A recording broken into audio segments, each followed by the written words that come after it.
This meeting to order, and roll call, Supervisor Yankee has to be excused. Who else? Anybody else? Is that?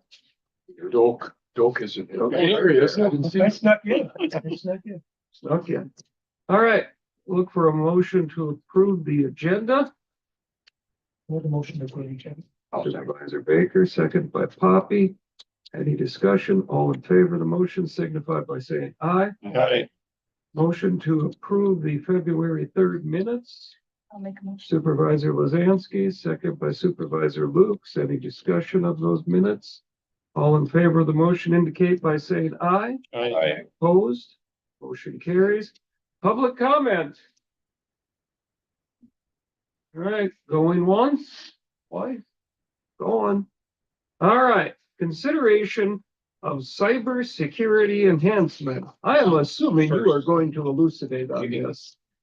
Well, I mentioned last month that I was going to bring this to the table. Yes. Cybersecurity has become the #1 topic in all of IT pretty much throughout the country. The ransomware, the spamware, the viruses, all that stuff has just ramped up to the point where multiple counties, multiple cities in the state of Wisconsin, and that's just Wisconsin, have been hit. A lot of them have had to pay some form of ransom to get their data back. We can be as protective as we want to be, and it really comes down to end up being a dollar amount on what we'd want to spend to protect ourselves. I just wanted to bring it to you guys' attention. And what you have in front of you is just a couple examples of two companies that are out there, and they brought this to me last December, which I did a demo with CloudStrike. I'm hoping to get a demo with Cisco as well to kind of see their product. What they're offering is basically their claim to fame is nearly 100% bulletproof. And how they do that is they have a client that goes on everybody's machine and our servers that monitor 24 hours a day, 365 days out of the year. Anything, for example, if I were to click on something that looks strange and what's this link and I click on it, it's ransomware. It's so fast that it immediately isolates my machine, shuts my machine down, and then part of their strategy is they come in and actually repair that machine and remove the ransomware from it before it affects anything else. Most of these companies that offer this, I mean, this stuff is not cheap. You know, as you can see, what you see like on the one that's labeled CloudStrike, there's really two options there. The first one is the Falcon Complete. That's the option that I was talking about, where it's monitoring 24 hours a day. It's going to shut down immediately with no response from us, meaning that if it happens at night, nobody's here, or it's, we have, crews and dispatch and things like that. They get an email, they click on something. We're not here to defend that. So CloudStrike would actually defend that for us. The one on the bottom is their limited package where they give us the tools to defend ourselves, but because of our IT level and things like that, we can't monitor this 24 hours a day. We're not around here 24 hours a day. So for us to be able to have an incident that happens on the weekend that's timely, that we have to get in and take care of like immediately, is probably not going to happen to the level that it needs to. The other one that is labeled Cisco, I believe that they're kind of the benchmark in the market for products like this. That's kind of why it's equal to the price. So, Cisco is kind of being you're kind of buying the name, so they charge more and things like that. But I think we're to the point where we seriously need to consider doing something for our networks and for the data that we have, the PHI information that we have. There's a lot of data that travels through here from the Sheriff's Department to Human Services that have Social Security numbers. They have, people's home addresses, sometimes bank account information, all of that type of stuff. And I think we need to really consider trying to keep that safe. Questions? Is this an annual fee or a one-time? It's an annual fee. So the CloudStrike complete, what is it, $25,000 5.7. or 20? Yeah. And then the Cisco run would be 49,000 a year.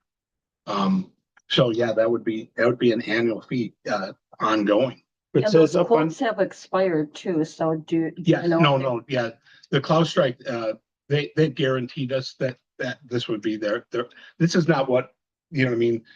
If we decide as a committee that we may want to pursue this and take it to finance at some point, all of these quotes would be redone and then looked at it again. But Do we still do work for the city of Kewaunee? yes, we do. Are they included in this package then? Well, they would be included on the servers because the servers would be monitored Are as you well. going to present them to help support part of this? I would probably do that, yes. This would probably be divided. The annual amount would probably be how we've done in the past, especially, this is what I would consider a maintenance agreement. We take the maintenance agreement and we divide it by the number of machines per department. And then then it would be, even though it comes out of my budget, it would be whatever. So let's see, I think they have maybe 12 machines over at the city. So when this divided between 150 machines and their 12, Sure. whatever the dollar amount would be something that we would approach them on Okay. to pay their portion. Okay. Can you talk a little bit about, if we would get ransom, what are some of the costs to get our information back? 50,000 sounds like a lot here, but what are some of those costs? What could that be? If I remember right, there's a county in the southern part of the state that had ransomware. I believe the amount was $1 million. What is our insurance coverage? That would be actually Paul's here, but I'm We not do sure have if we actually insurance know. coverage. I know Yeah, that's gonna be after the fact, so if somebody gets in, does some damage, Hmm. they'll decide, not us.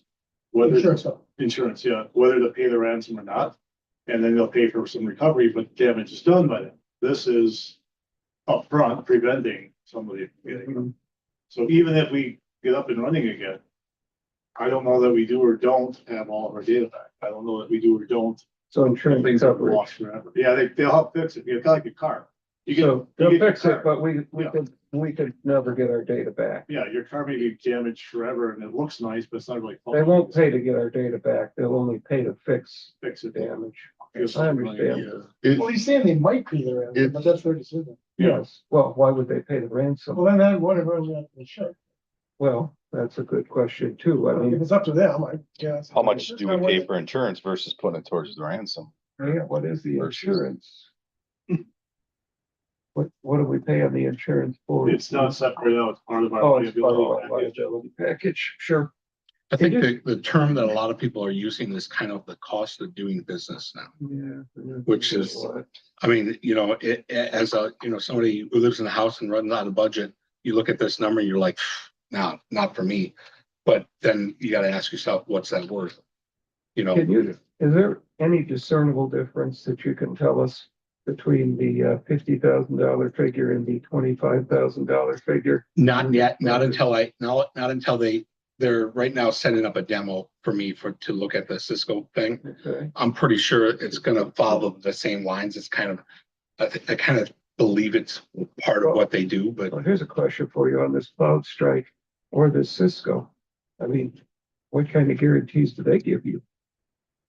well, they're claiming 100%, but Yeah, but I mean, we know in this nothing- world that nothing's 100%. Yeah, I mean, I don't So- care if they claim it's 50% or 90%. What happens if something happens? Well, that's something that I would have to go back to them Yeah. and actually, Is this like, say, hey, what if is- something gets through? is this like LifeLock where if something happens, they pay to get it corrected? Yeah, that would be a good question. I It's could really a certainly, good question, because otherwise they can claim 100%. If something happens and there's no warranty of any kind, they could say, oh, I guess it wasn't 100%. And does that cover it in our annual fee or is there an add-on if they have to do some more? no, this price basically covers us, whatever work they have to do. That kind of price tag, they should be pretty good at it. Who watched the demo? It would be good on, if Cisco does a demo, if the chairman was maybe in on that. I'm more than willing to have anybody sit on it. In fact, And Cloud Strike- like Jeremy, were you in on the demo? I haven't seen any demos yet. so, yeah, I'm more than happy to set up a demo with both of these companies for anything. In fact, About servers, yeah. Cloud Strike wouldn't let me record their demo. There's part of their policy. We can watch it and then we can have anybody we want watch it. I'm sure Cisco would be the same thing. So There's another question. I mean, if you talk to these people, watch their demos, so forth, is it possible to get them to do their presentation to either this committee or finance? I think they would. Sure. I think that would be worthwhile. I mean, how long is the demo? I mean, we sat in the subcommittee for the BEAD subcommittee.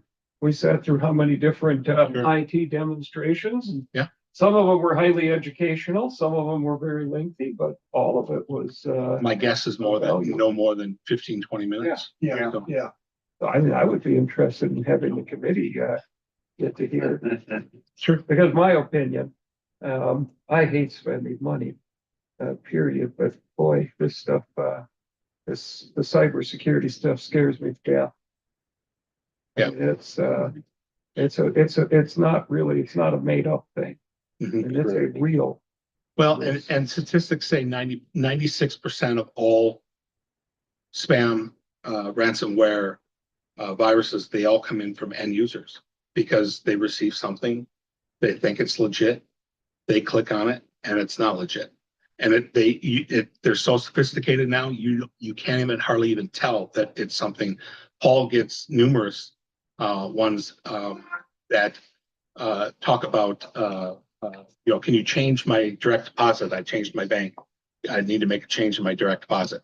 And he receives an email to do that. Well, our policy is not, this is something either you do in person, fill out a form, you make a phone call. We don't accept an email saying we're going to change direct deposit. Now, this happened to the city here in Kewaunee. They received an email from an employee that said they wanted to change their direct deposit. They did it. So I don't know what ended up happening. The bank caught it before any money, I think, was transaction.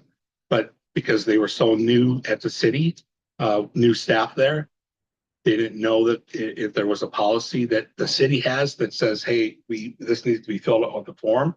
But they changed the bank account information. Sending someone's paycheck into. Correct. Wow, that's clever. Mhm. I would have never thought of that. It doesn't raise the red flag, something else. That one's pretty.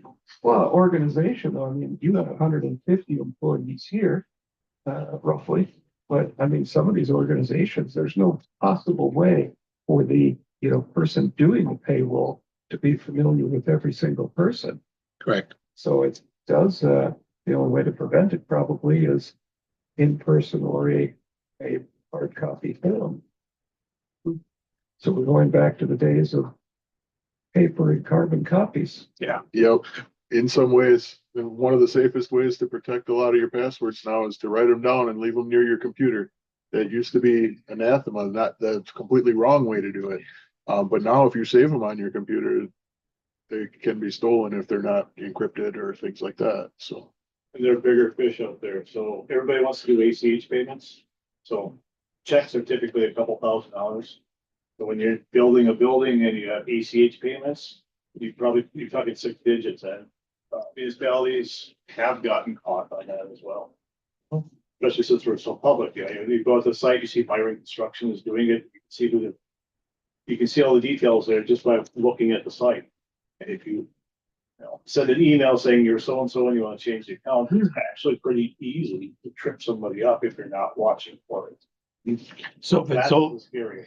if it's so sophisticated, how do they catch it? I believe that they use an AI to do it. So it's an AI-driven cloud-based system that works in milliseconds when they detect something, when they see something and it's interesting when you watch the demo, you could see it. They have it's almost like a tree the person clicks on something, that goes to this site, and then this site branches into these two sites, and these two sites branch into 4 sites. And pretty soon you start seeing the red that indicate that they're now going in either onto the dark web to do something or to grab information and all that stuff. So they could see the whole tree as it's happening, and it's within, it's so fast. I mean, you can blink like that and it's already happened. So, and the scary part about it is some of this, like the ransomware,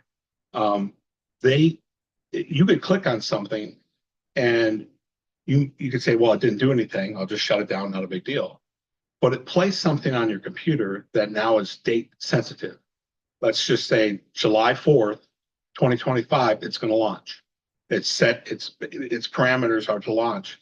So now you've got, it's January, say it's January, this data is being now backed up for 6 months, right? Well, it's got 6 months of this virus sitting on your backups.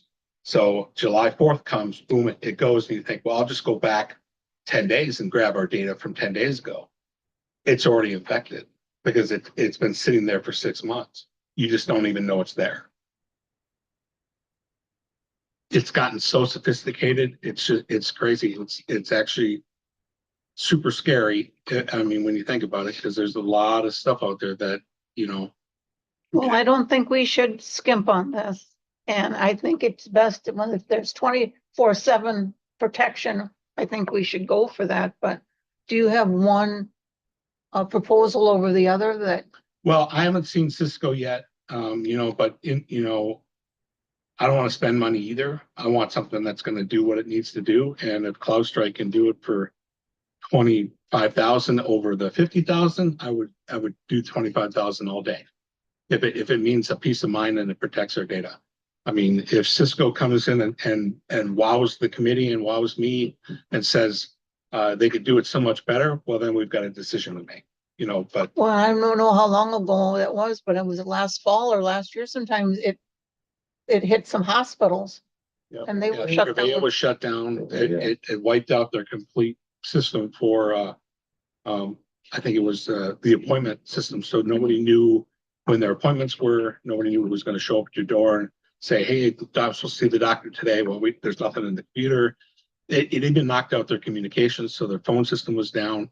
There was a ransomware. Bay Industries had a ransomware. I think they paid $1 million to get the data back. Now, did any of those have any kind of protection like this, or were they completely exposed? I don't know the background on what they did to mitigate what happened. Obviously, they're still here today. Some of the companies, they don't have a choice. If their data is ransomed and they can't get it back, their only choice is to pay and then to get their data back. No guarantee though that they will get that data back. No. No, there's layers to it because you're right. There's no guarantee. You are, kind of doing business with unreputable people. But their motivation is to be able to get the next person and get money from them too. So they do have some incentive to give you back what you Yeah, bought. some ethics, so. Well, because it helps them get the next one. Well, and the state of Wisconsin it's has a nasty. SWAT team for cybersecurity. So if we were to be attacked today and we needed help, I call them and they're coming. You know what I mean? They're bringing vans, they're bringing people, but they're not. Their job isn't here to try to get our data back. It's to get us back up and running. Is really what because our government shuts down. Bills aren't being paid. Things aren't happening like they're supposed to. Human services shut down. Sheriff's Department shuts down.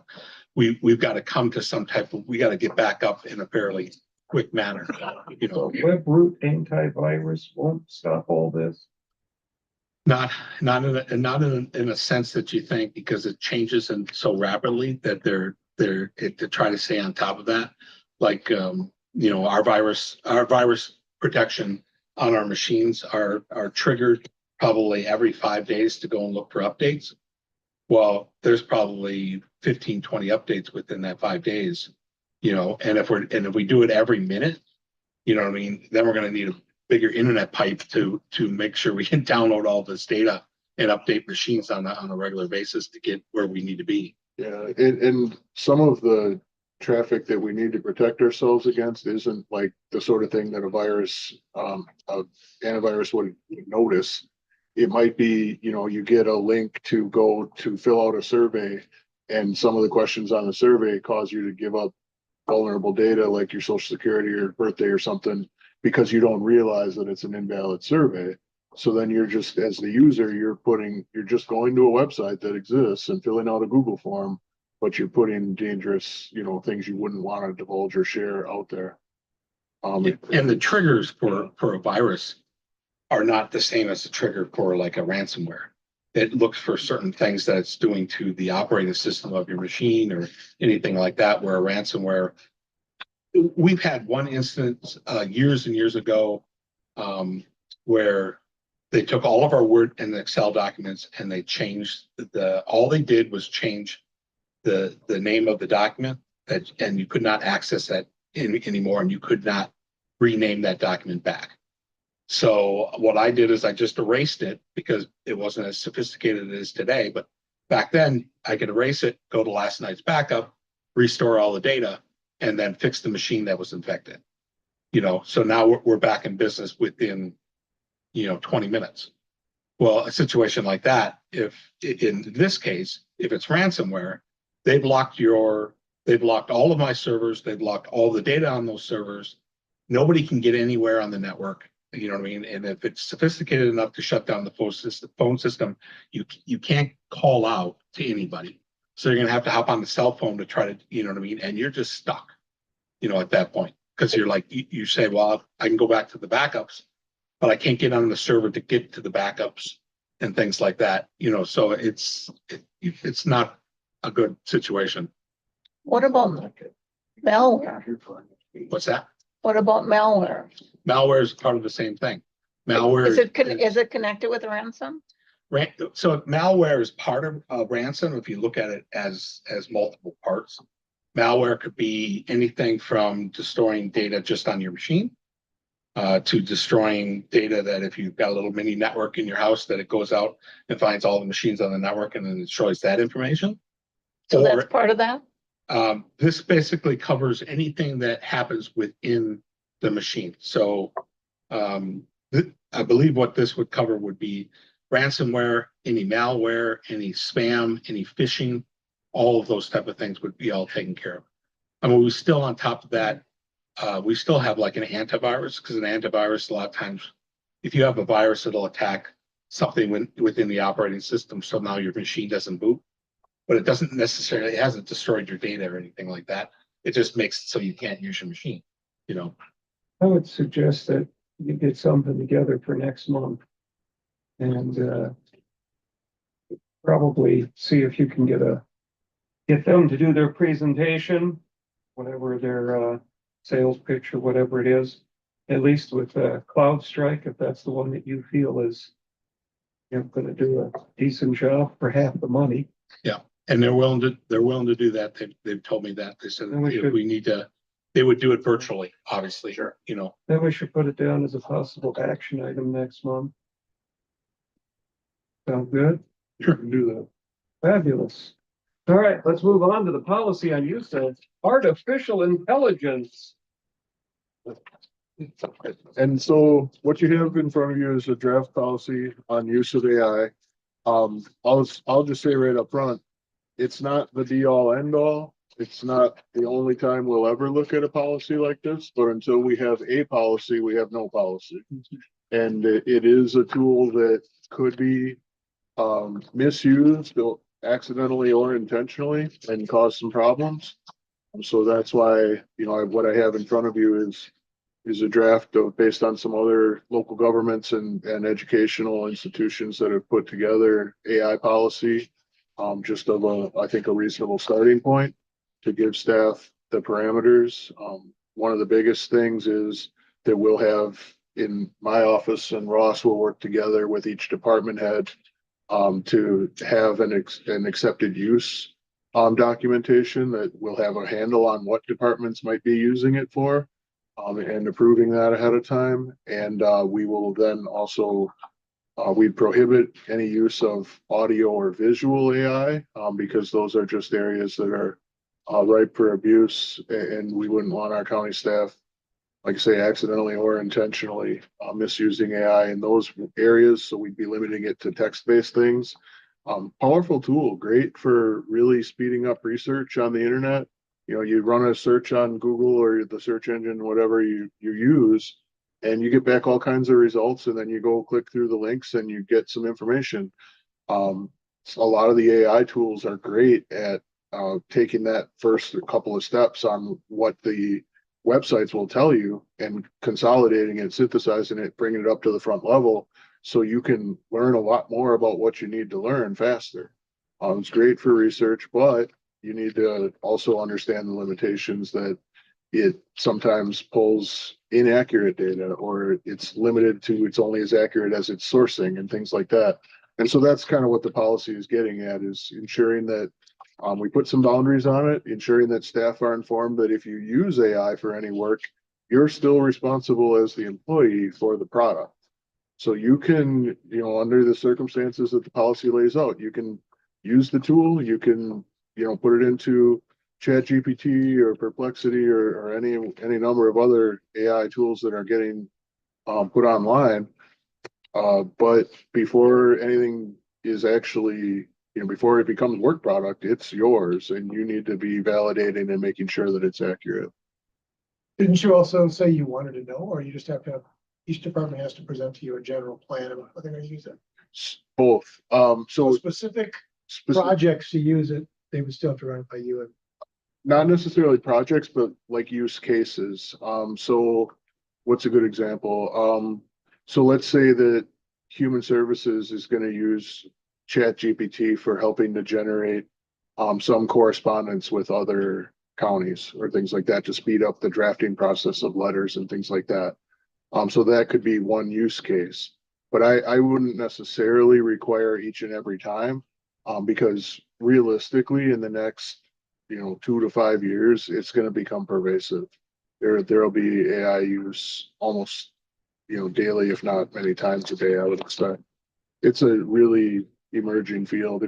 We could see even in Kewaunee County within the next couple to 5 years, anything that can be done in volume and has a defined correct answer, you can start to look towards, can that be offloaded to a machine? I thought there was two, I mean, I saw two concerns in what you had written. One was about the idea that people using it and it being incorrect and that Oh, being yeah. a bad mark for us. But the other one was personally identifiable information that you did not want them to Oh, yeah. inadvertently allow that tool to get at it. And it seems like that would be the one where you'd want to prove it before even they start to use it rather than after the fact. Or in general, providing guidelines. Sure. I That's a remember. big, because we are handling, especially human services where we have that personal information. We do not want that to get out. Yep. I remember the passage that you're talking about with that. And I think the boundary is actually really clear on whether or not it's protected health information or personal identifying information that somebody ought not put into an AI tool. People could misuse or make a mistake in how they use that data right now without AI, and that's not something they need to have approved by supervisors or things like that, but it would be a huge performance issue if somebody did. Yeah. You're allowing an outside source to do your research. I mean, it's basically a research assistant that you don't know. And that's why it has to be That's clear okay. that it has to be clear that you still take responsibility for the product and I you, would never trust it. But you I know. have a question in the draft here, and this comes back to the accuracy and bias mitigation. Mhm. Who's the one to say that the information you're getting is correct or incorrect? Who's going to be the judge of that? The staff person. The staff person, or is it going to go to the committee? I mean, AI is great, but I see a problem with that there. If there is bias there, right? If one wants to lean this way versus this way, how are we going to correct that? So I guess I don't have a really clear direct answer for that, but what I would say is any research that's being done now has those same vulnerabilities. And so this is the point of the policy is to say, if you use the tool, you need to be very aware that the product is still yours. The same as any research that happens now, Well, human error I could guess play a the factor. human error would be limited by the fact that in research, you go to primary sources. This is relying entirely on secondary sources, isn't it? But I think what he's saying is that you would actually back up your, whatever AI is telling you, you go to your primary sources to back up to verify that information. So you're vetting everything that you do anyways. It mainly, one example that I was thinking about was you could, a lot of people will put like, here's my project that I have going, and I want a summary of this project. So I could put this into AI, and then it could shoot on a paragraph of, here's the summary of my project that I present to a committee or I present to, another agency or something like that. But that's a use that you're just taking your information and asking it to do something with it. This policy is there because we don't have anything that says, can I take this information and use this tool to do that? Or can I summarize, like an action plan for a client in human services or whatever. So I don't put any, of their data in there, but I want an action plan, and it can come out, give me 10 steps that I could use to help this person out, that type of thing. So you can look at those 10 steps and say, yeah, that makes sense. That makes sense. No, that one doesn't make sense. But it gets you there much faster than. How would we know if these sites are safe? Well, the main AI sites have been being used for quite a while now. I mean, they're not. I mean, we're giving our information, we're putting information out there for somebody else to digest, right? And speed it up or look into it. Essentially, yeah, and that's why the policy strictly prohibits putting anything sensitive or personally identifiable. Correct. Because once it's out there, It's out there. it's out there. Yeah, that's right. What is the cost? I mean, like using Chat GPT. I think it's free. Yeah, there's no charge for many of the services. Maybe it's just me, but the things you're describing, I guess I just would assume that people in these positions would be able to do these things without consultation. But I think it speeds up their research. If you got to go through read through 10 different journals, it speeds it up for you. From what my understanding, there's two ways to use AI. You can put the information in to help you with your project, or you could have AI do your project for you, right?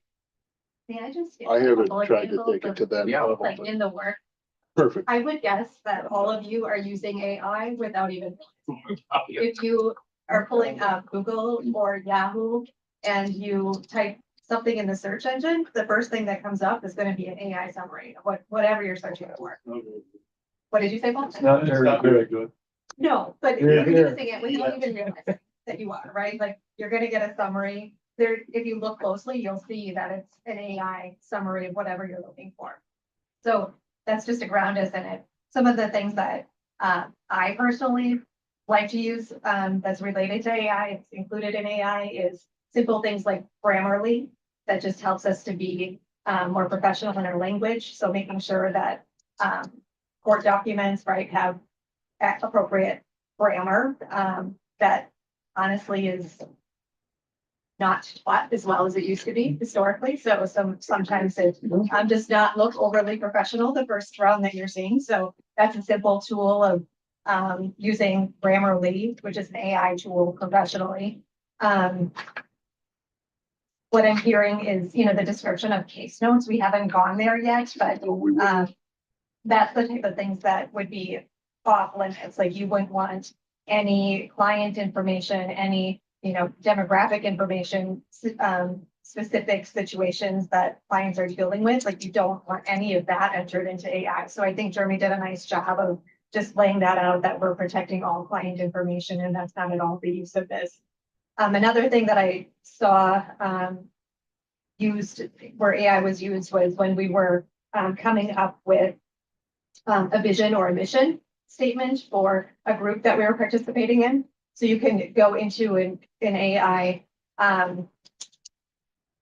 site or whatever platform you're using and just type in like 5 specific spot, 5 terms of what you want to be included in the vision. So, you know, empathy, providing education, local based, like whatever you're thinking, and it spits out something that would take us a long time to be so eloquent. So, it truly is just an opportunity to enhance, I guess, some of the work that we're already doing. Does that make sense? It makes sense. I'm just not sure I agree with that. Well, my question is, aside from the use of Grammarly and the internet searches, Google search, which are not deliberate uses of that. In some case, well, I'd say the Google searches are not a deliberate use of it. That happens without your. I think the approach is that I read into this that you're assuming we're already using this to some extent. And that we just want to put some general guidelines on there. I would say, why don't we start with the approach of we ought not be using it without looking at it case by case because of how sensitive the data is. Notwithstanding the Google searches and the use of Grammarly and some very subtle things like that. Then my question is, why are you starting where you are versus saying, we want to be very cautious as we get into this, because I don't think it should be something where you just casually say, I want to try this. I'm going to plug this stuff in and see what happens. How often do you disagree with Grammarly? I don't use Grammarly. Okay. I just am in But I Word. mean, it I'm in comes up- Word or But something. in Word, it comes up words you have that's basically, you know, I mean, not to It say. tells me, Grammarly, yeah, but I'm using, How often is that wrong? not very. Mm, I mean, no, it says I missed a comma. Or, you know, maybe I should put a plural where I was using a singular. That's the kind of thing I do. yeah, but I find myself frequently disagreeing with some of Okay. their suggestions, but anyway. So Those summary things are, I'll see those, I'll be like, well, that's not right. I know more than that. I know what's accurate there. Those are often way off. yeah, Mhm. and Yes, so to I had that Supervisor today. Baker's question on why wouldn't we start conservative? I think we do start conservative because there's no use that's not approved. So even if the policy as written today was adopted by this committee, and before any use under the policy could happen, that would be the use case, the type of use would still be reviewed with Ross and I. Not on an individual, can I do it for this basis, but can I do it under this umbrella for this reason basis? So I wouldn't be talking with every worker before they would use ChatGPT. But we would say, you know, ChatGPT can be used. So they're probably Or using can it be now. used. Is that what you're I saying? think so. So you think, or you think the employees are using it now? I think And there's so. nothing wrong with that at this point? Well, I don't know that because I've Well, not correct. looked at that. But it I'm doesn't, wondering how many employees we can get rid of. If they're just going to Chat GPT, I mean, it would seem to me that we could streamline a bit, So there's right? the potential for that in the future, but it'd be planful and intentional. But yeah, I mean, if the committee's preference is that you would prefer we start with, we don't, you know, we make any use of AI tools prohibited, we can do that. And that would be the Be very that would be difficult. the responsible choice at this point, other than a policy of this sort. Because to operate without any policy guidance, it wouldn't. It would be difficult to say you're gonna prohibit AI entirely because, they're doing it anyhow. you know, as you know, was pointed out. You know, a Google search is technically, you know, It is could that be. is that? That's an involuntary use of it though. That's true. That's true.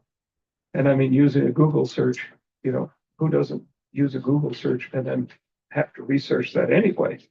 I mean, and you are responsible for it ultimately. Correct. And so really the intention here is to recognize that the work can be made faster and more efficient by using some of these tools, but there needs to be guardrails. Well, that's one way of looking at it. Another way of looking at it is, and this is all new and it's the latest fad and everybody jumps on. But another way of looking at it is this could really create some intelligent, artificial intelligence, intelligent machines and stupid people. I mean, we could end up with people that are no longer capable of thinking and don't have the basic skills to do this stuff. And so then you're relying on, you know, artificial. Yeah, A more subtle point for me is that people can't fully represent their work product. They can't say why that's there. They'll say, well, that's what that I thought that looked good and it was part of the product of the artificial intelligence. I appreciate the one example of something being a very long document to produce, but yet at the same time, the vast majority of things that people do here, I would expect them to be competent enough to simply do in an efficient manner. Letters and grant request and whatever else the case, well, maybe not grant request, bad example, take that one off, but reports and all of this kind of thing, those should be able to be generated in a very timely fashion without the assistance of artificial intelligence. But maybe I'm wrong. Maybe this is really the holy grail. And I'm just too old fashioned. Well, I really agree with you, and I got about 20 years on you, but I really agree with you about, people becoming like, losing it because people are ready. Like how many kids would not be able to read that clock? And I'm telling you, there's a whole bunch of kids that do not know how to read a clock like that, right? And that's just a little thing, but there's, I've seen things, people, skills that people are losing that, we grew up with and everything. It's a scary thing, but there's something to be, every time you use your brain to create that really good document, or, then you're learning more. So the next time you do it, you've learned from what you did before. So are you learning from when that AI has helped you do that and it looks really nice and you reviewed it? Yeah, everything's accurate, everything's whatever, but you don't learn as much as if you would have done it yourself. I think that our approach to these things should always be a great deal of skepticism. A book you'd enjoy reading, The Anxious Generation, and it talks about smartphones. And this book is filled with so much documentation. I mean, real research, not AI. Yeah. And showing what has happened to children since the introduction of smartphones. And do you remember smartphones? I mean, this was the greatest advancement ever. I mean, it was going to, create the most brilliant society ever. And instead, what we've got is people that are not capable of doing very basic social things and are much less capable in so many ways than generations that didn't have it. So it's all new. And I know the IT guy's got to be disagreeing with me because it's what he does for a living, right? Push the latest and greatest IT. Well, technology in general is designed to help our lives be easier. It doesn't necessarily replace the work. It's just like a smartphone. You think about, hey, I've got a calendar on the smartphone. Well, the calendar is not going to make me dumb, right? It's just going to keep me on track of what appointment I have next. That was really what they were designed for. All of these people out there are starting to make more and more apps to do this and do that, to do this, and all of a sudden it's doing this for you and it's doing that for you, and then I'm thinking about flowers and I'm going to go home and I'm going to scroll through Facebook and all these flowers show up and I'm like, how is that possible? I was just thinking about flowers and now here are all these flowers. Things like that. I don't know how it works, but it's only what you put in it here. So true. So if you don't put in anything that's that's what's going to appear coming back at you. He said the word flowers in the car and it caught me. Right. See, I think with regards to brother, the AI, I still think we ought to encourage, or we ought to build the case for its use of it, as opposed to just say, generally, here are the guidelines. And I know that there's going to be a way to strike that balance. I don't want to discourage people, but I want us to know that the people who are using it for the right reasons, not to have it do some of their work. I want to discourage them. I'm not saying we don't need some kind of policy, or I guess maybe you want to allow some of it, but I got to tell you, I did all this stuff old school all of my life. My doctoral dissertation has 121 footnotes in it. I went and looked up everything, and I can verify this stuff in primary sources. I don't know. This is who is doing this work then? This is no longer the work of Kewaunee County Human Services or whoever. Who's doing this work? And we're just trusting them. Right. Because what's going to happen is you're going to be one generation away from people who have the skills to be able to verify that the stuff is right. Frightening stuff. And then, there are, as Ross knows, how you have different AI programs now. And the one comes up and says that Xi Jinping, did I say that right? Close enough. The Chi-Com leader, that he is the most brilliant, wonderful man ever to live. Now, I don't know. That makes me wonder if they're slanted on other things. And I think, Valid concern. the idea of the policy is there would be training behind the policy as well. Because, I mean, obviously sending out a policy and then saying, hey, here's a policy on using AI. Well, why can't I put personal information in there? We need to have training that goes along with the policy as well. But there you go. That's it. As you're talking, there needs to be training on this before we should allow this. My personal opinion. I mean, we're all sitting here talking about something that nobody fully understands. I think there should be some kind of training required. But even if you train, that still doesn't mean people are gonna use it in the wrong way without really being knowledgeable if they're doing something that could get them in trouble or get the county in trouble, really, which is what we're really trying. We don't really have a grasp of what they'll be using it for. That's why I think it's gonna be a case by case basis as they decide they want to try it for something and they think they can save us time, save us money. We ought to be looking at that before they just go off and experiment. That's my belief. My opinion would be if you got someone that's turning in everything, if everything they're doing is able to be done by AI, then we should be looking at whether it's a position. But if you don't allow them to come up with those concepts, you're never gonna be able to eliminate those positions. Well, sure. well, here's an example of how I'm IT for eliminating uses. positions. Here's an example how IT uses AI. I mean, I consider myself a pretty smart person. But there's errors that are in Microsoft that I have no idea what they mean. So I have to look them up. So I go out on the internet and I basically search the error and find out what Microsoft is saying and what other people have said to do to fix it. And then I use those tools and some work and then some don't. But you use those tools to figure that out. That's a use of AI and using the internet for that. We're not even, that's not a deliberate use of AI. You didn't go to an AI site and create some kind of request. You went Google searched it. I do the same thing. Mhm. I don't think that's what we're calling AI. What do we want to do with this policy? Are we going to reach a consensus on this tonight? Do we want to table this till next month? What do we want to do? I'd like to see a rewrite. Because I get the impression that most. Do we know how many employees are utilizing that? I mean, is the younger generation utilizing it a lot more than the old? I don't know. I wouldn't be able to, I could just make an anecdotal guess that it's more likely that younger people in the workforce are using it just because it's a more, emerging tool. But that's just a guess. And this can give them leeway to use it even more. That's And if we, I think we should Yeah. table it too for. but do we have? what would you like rewrite me it? to do differently? I don't want to leave it wide open. I don't want the wild, wild west here. We need to have a policy and I agree, there needs to be a policy. but we have to be, I again, agree with I'd like to that. see a more restrictive policy than what we.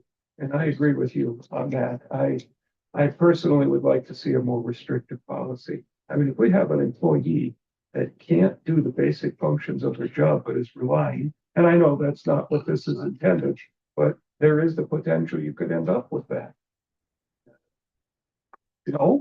Well, I suppose there's always the potential that something could go completely sideways, but that certainly wouldn't be the intention to I agree. allow or encourage that. People would still have supervisors, people would still What I have would, the direct human interaction. what I would propose is along the lines of what Doak is saying here is that the department head should be notified that this is how it's going to be used. They give a yay or a nay, and we know upfront that this was AI generated. Sure. My opinion, I don't know what the rest of the committee thinks. But I do agree that it should be more restrictive. I don't think we should take the tool away from them, but I do agree there needs to be some type of boundary set. But I think that these tools out there nowadays really help in productivity of product or whatnot. Say that it can't use it altogether. I don't know if I agree with that. No, but I think That's not, I'm not proposing we say you can't use it. I'm saying you propose it as a labor saving. the department head should be notified they should give approval.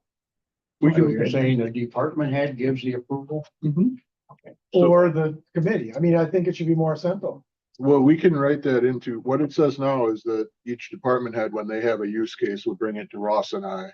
And documentations of the department's plan for AI use would be kept in my office. So we would just need to write in the piece about the department head needs to approve each usage as well. If somebody comes to the human services department head and says, hey, I want to use AI to generate, what was this you guys did? Got it in our mission statement. There we go. You know, well, is that a yes or a no? I don't know. But that's something that at least you're upfront, you know. This is not a vision or mission statement we developed on our own. Which of course, in my mind, again, raises questions. Is this really our vision? But And that's accounted for in the policy at the bottom of page 1, that anything that's produced for the public use would be documented, that products of such and such vendor were used in the creation on that document. So that we did anticipate that sort of a challenge and making sure that we're not passing off, essentially plagiarizing the work of the computer's learning models. well, are there other items, I mean, other thoughts from the committee on what should be included in this, how it should be adjusted? Or do you wish to look at this further, bring it back next month, and then have further discussion? What do you want to do? Doesn't sound, I don't get the impression that we're ready to just adopt this policy as is. I wish I knew more about it. I mean, we're asked to kind of to vote on something here and I'll be honest with you, I understand very little of it. You know, and my grandkids will probably be able to tell me 10 times more than what I know. Yeah, right. True story. I agree with you, Gary. But, you know, it's hard to make a decision on something where, I mean, I guess it's getting to the point where we're going to, on something like this, maybe Jeremy knows more about it than I do. I don't know, you know. Oh, we got. I know he does. I know he does. I know. If you're in any kind of an educational setting, Yeah. you know something about it. Sure. Is there some demonstrations possibly next month that Jeremy or Ross could do for us on the screen? I don't know. That'd be I fun. could bring my granddaughter's bath teacher over here. Yeah, August Neverman did a. I'll forget our. did a cybersecurity. Like you said, I use Google and whatnot to help. stuff, but Paul something brought up more a in really depth. good suggestion. August Neverman apparently has a presentation on this. May need to add a little more to the meeting, but you know, he's pretty sharp. I can see if he's willing. Sharp. I mean, yeah. You'll get a 400 level IT class out of it. I can see Do it. you have August. some credit here? Okay. So we're tabling it. I'm rewriting in some department level pre-authorization. And I'm seeking out August to see if he's willing to share with the committee. We Good plan. don't have to adopt it this month. We should do it soon. Shouldn't be put off for a long time. But it would be nice if the committee made an intelligent decision. Make it. You can see it, he may have All right. videotaped what he. We might have, You know. Yeah, Yep. well, I'm guessing August, a little bit that I know of the man. He's probably got it pretty well taped somewhere in a file here, you know. He doesn't need artificial intelligence. Right, I think his wife ran the computer for him, so she may have recorded it. Yeah. Well, I would think he'd be faster than ChatGPT or any of that stuff anyway, but let's see. All right, let's move on to something easier. Propose new position description and wage scale for positions in Human Services Department Finance Unit. Advanced from Human Services Committee. I hope somebody else is gonna elucidate on that one. I can get us started.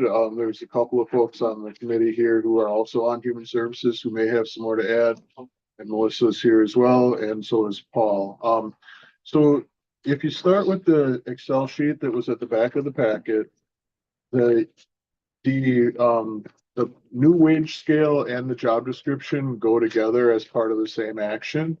What's proposed is moving from that current state with the 3 different job titles and 4 total FTE in that unit to instead having 2 different job titles, still the 4 FTE, but 3 people working under the same job title that right now covers all 3 of those job titles above. And the reason for that is to give the department more flexibility in assigning work inside the department, and also because we had 2 retirements out of that unit at the end of last year, and in looking at what the unit needs to accomplish its work, one of those positions was classed as requiring a bachelor's degree, that we don't think actually requires the bachelor's degree for the duties. So that's why the move, in addition to making it more simple and more flexible at the department level for assigning work, also results in a bit of a cost savings, because all 3 positions would be classed at requiring a 2-year associate's degree, or comparable experience as opposed to the bachelor's degree. So, and then in order to support that, you'd be looking at the financial specialist job description, which is essentially just combining and making sure that all the duties of these 3 positions are captured in there. Okay, Looking at, trying to rationalize, this is going down in price. Yes, it's a cost But what- savings. It's a yeah. cost savings. Yep. It's not too hard to sell that. Mhm. do we have a motion? I make a motion to approve this revised job description. I will second. Second. I think it's very well done. Yeah, really good. That's probably done by ChatGPT. AI. No, no, that was done by Real Melissa, people? Melissa and Chat JEK. There we go. Very good. All right. Okay, any further discussion of the motion? All in favor of the motion signify by saying aye. Aye. Opposed? Motion carries. Administrators report. Thank you. I think we'll pick up some momentum here coming down the home stretch. The update on the employee assistance program that we talked about briefly last month, that contract is now signed, and we'll be able to access the employee assistance program very shortly here. I have an orientation with the ERC company that's going to be providing it. And so as soon as that's online, I'll get that information out to department heads, and we'll be able to have that support for staff and household members. That's question came up last time. How is it defined as family? It's people that living in the same household. That was just a brief update. The next thing is the personnel report. So that went out with the packet. There's actually nothing new to approve, but I did just want to highlight because Riley Delabrew's position that his move, we talked about last time with backfilling that already. And just a couple of things under the recruitment updates on a couple of those positions. The children's long-term support case manager, we are going to be re-advertising for that. Weren't able to ultimately land a candidate successfully with that. Court security officer is in that status is accurate. Economic support specialist is one I just wanted to brief this committee on because Human Services had a good discussion about it. And last time I foreshadowed that we were looking at options. So we're exploring, in this discussion happened at Human Services as well, exploring potentially contracting with another county to help basically outsource or offload that work. Also looking at potentially adding staffing in that area. The reason being is that our caseloads are high and there's not been a dedicated supervisor for this work that's very detailed, very technical, and changes a lot. The reason that used to be able to work for Kewaunee County is we had very seasoned workers with 15, 20, 30 years of experience in those positions, all 3. Towards the end of 2023, all 3 positions turned over, and we're not going to be able to reboot and get back to that place where these workers are all seasoned and skilled and essentially self-supporting, where their supervisors' main jobs are administrative and just ensuring that their time cards are signed and things like that, but their program knowledge is enough to sustain itself. That sustainability and strength on the details of making the decisions necessary for the job is going to be very, very tough to impossible to recreate. without the seasoned workers who always had held those positions in the past. So the Human Services Committee will be hearing a little bit more development on this next month, and then likely making a recommendation for this committee to consider going forward. But just wanted to bring you up to speed with where that discussion is. We've had discussions with possibly contracting with Green Lake County, which is a very demographically similar county to our southwest, and also some connection with Brown County about what it might look like to partner with them. I've also worked with Paul and Brian in the department to look at the finances of what it would look like to potentially explore adding a position there. And burying the lead a little bit, but I was surprised to see the numbers come out that the most cost effective, the least expensive route would be actually adding a local staff. And that's because the program is, it has uncapped funding from the federal side. So that if we add expenses here, we would actually get new revenue as well. So more for you that's just basically to bring you up to speed for where we are right now. The Human Services Committee will be hearing more about it next month and going forward from So there. you expect to bring something further back here next month? Yes. Yes, sir. One other update, there has been a resignation in the Sheriff's Department radio operator jailer position since this report was run.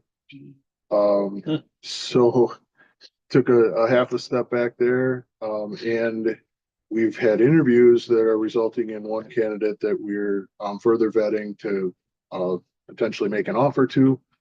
So spinning our wheels a bit there. I did count. We have 10 more applicants that will be scheduled for interviews between now and the end of the month. So continuing to try to staff up in that role. And so in case anybody's keeping track at home of this ever moving target, we currently have 3 positions open in the radio operator jailer, 1 position in training. That one potential offer that we're again doing some further vetting on. So we sit very similar to where we did last month and the past couple of months. Treading water, not ideally position, but not a dire crisis. Still Was this working on it. one person that was in the process of being hired up, or was it a, The resignation? yeah, Was one of the people that was in training. okay, so as they learn more about the role, they Something to that effect. rather, okay. They Yep. saw the jail. Along those lines, I did want to also bring to the committee's attention some recruiting enhancements that we did. You probably remember that the sheriff and chief deputy had talked about putting up a couple of billboards to raise visibility. Mhm. So in conjunction with that, my office generated a form fillable application and put that on the internet, and also pulled the link to access the application from our website was semi-buried in the website. And so I did some work with Josh Visti to have that pulled up. So it's very obvious now. The first link at the bottom of our page now says join our team. And if you look at the website by phone, which is the way a lot of younger people access the internet, it's at the top of the list there and very obvious. So we are hopeful that that will be a little bit more effective from the time somebody thinks they might want to join Kewaunee County to being able to get that application completed and submitted. We removed some barriers there to hopefully simplify that and get a bigger, I've been talking about it in terms of a bigger front door. It may not help every single candidate, may not fill every single position, but if we lose nobody in the process, then we've caused ourselves no harm. Mhm. Okay, and yeah, as I mentioned a little bit earlier, there's nothing new, no new vacancies to approve. So that would conclude my report, unless there's any questions. All right, next meeting. I have just one Yeah, question go for ahead. Paul. With things happening in the federal government, is that affecting Kewaunee County any kind of way? Not that I see anyway. There's a lot of chatter in the news, but real effects, no. A lot of talk about it, but again, they've made statements, pulled back, made statements, pulled back. I don't see anything really happening right now, unless something really comes forward that actually has some So federal grants are still all on track. And all of our stuff was previously approved, and there's been no indication that we're not gonna get anything now. The one area they are looking at is the DEI at the federal level as well, but I don't believe they have any of those, so. they can worry about Thank you. Next meeting would be April 7th at 6 P.M. All right, motion to adjourn. I'll make a motion, we adjourn. Second. Baker, all in favor, say aye. Aye. Opposed,